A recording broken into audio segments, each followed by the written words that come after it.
Hello students.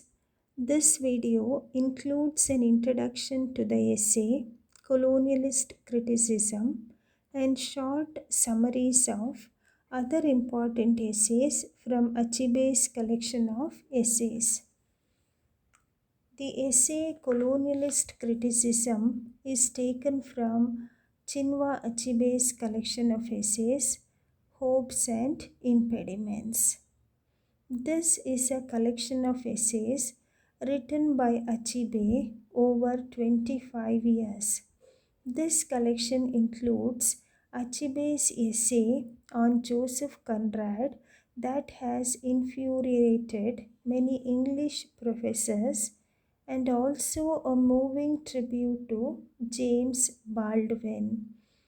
There are essays on topics such as the truth of fiction, thoughts on the African novel, and impediments to dialogue between North and South.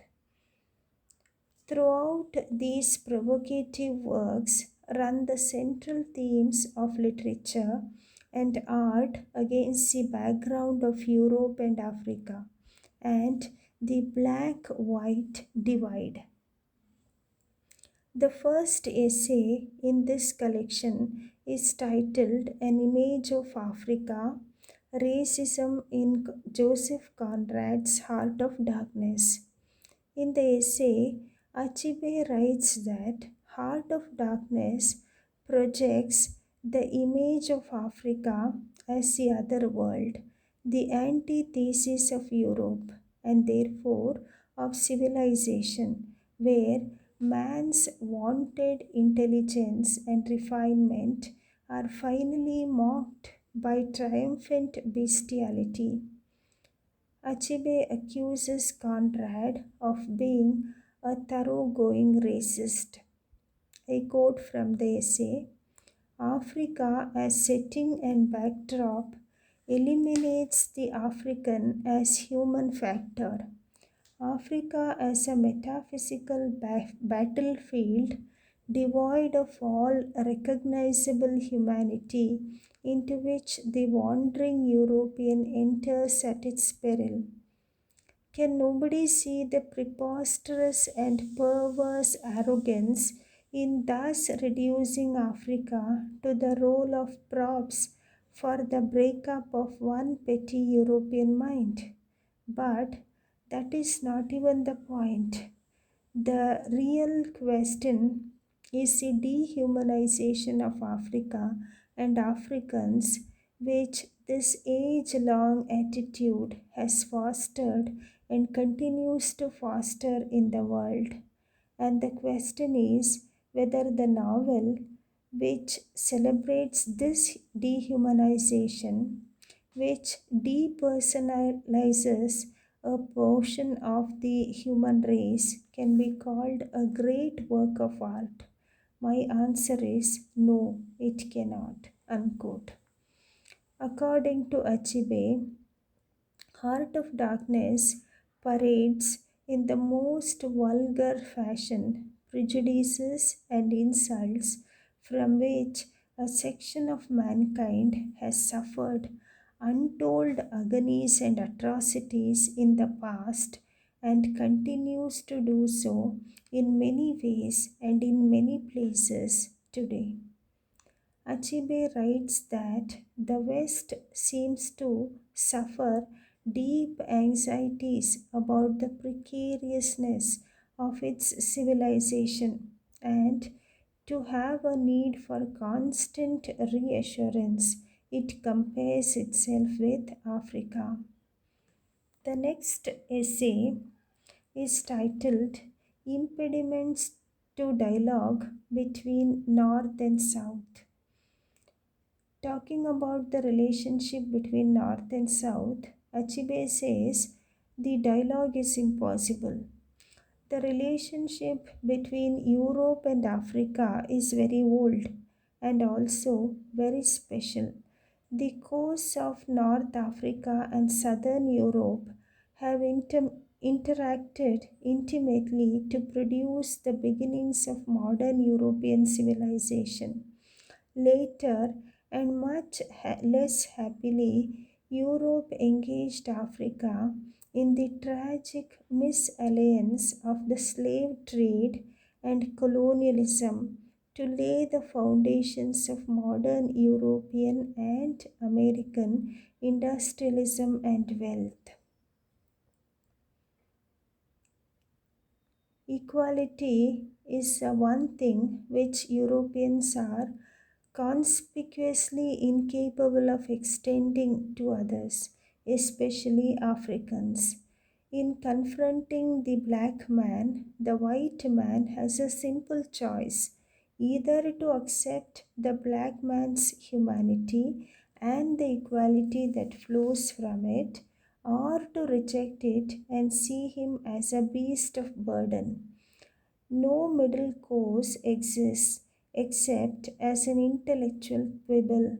For centuries, Europe has chosen the beastly alternative, which automatically has ruled out the possibility of a dialogue. Because of the myths created by the white man to dehumanize the Negro, in the course of the last 400 years, the white man has been talking and talking and never listening because he imagines he has been talking to a dumb beast. Joseph Conrad's Heart of Darkness, which Europe and America regard as a masterpiece of 20th century literature, Achebe says he has no doubt that the reason for high standing of this novel is simply that it fortifies racial fears and prejudices and is clear enough to protect itself should the need arise, with the excuse that it is not really about Africa at all. In the essay titled Named for Victoria, Queen of England, Achebe writes, I quote from the essay, I now know that my first book, Things Fall Apart, was an act of atonement with my past, the ritual return and homage of a prodigal son. In the essay titled Novelist as a Teacher, Achebe talks about the responsibilities of a novelist. He writes about the responsibilities of a novelist in this manner. I quote, we have learned from Europe that a writer or an artist lives on the fringe of society, wearing a beard and a peculiar dress, and generally behaving in a strange, unpredictable way. He is in revolt against society, which in turn looks on him with suspicion, if not hostility. The last thing society would dream of doing is to put him in charge of anything.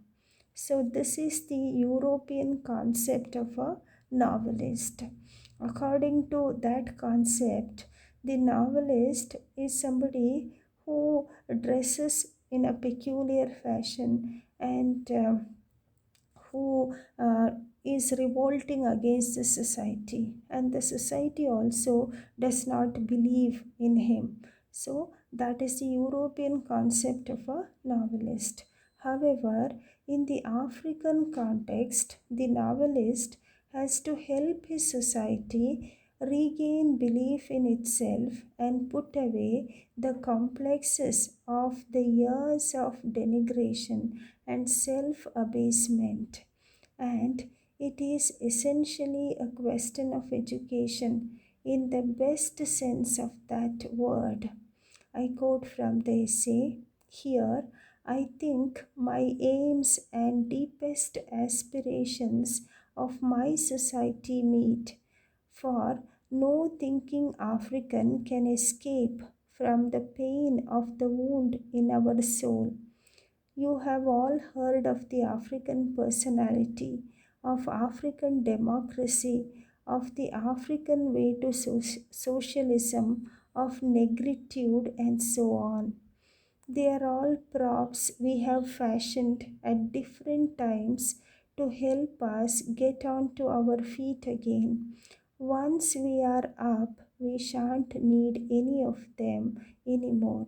But for the moment, it is in the nature of things that we may need to counter racism with what Jean Paul Sartre has called an anti racist racism, to announce not just that we are as good as the next man, but that we are much better. Unquote. Achibe says the writer cannot be excused from the task of re education and regeneration that must be done. In fact, he should march right in front. That is the responsibility of the novelist. For he is, after all, the sensitive point of his community. I quote from the essay: I, for one, would not wish to be excused. I would be quite satisfied if my novels, especially the ones I set in the past, did no more than teach my readers that their past, with all its imperfections, was not one long night of savagery from which the first Europeans acting on God's behalf delivered them. So, the novelist should enlighten the readers about the glory of their past.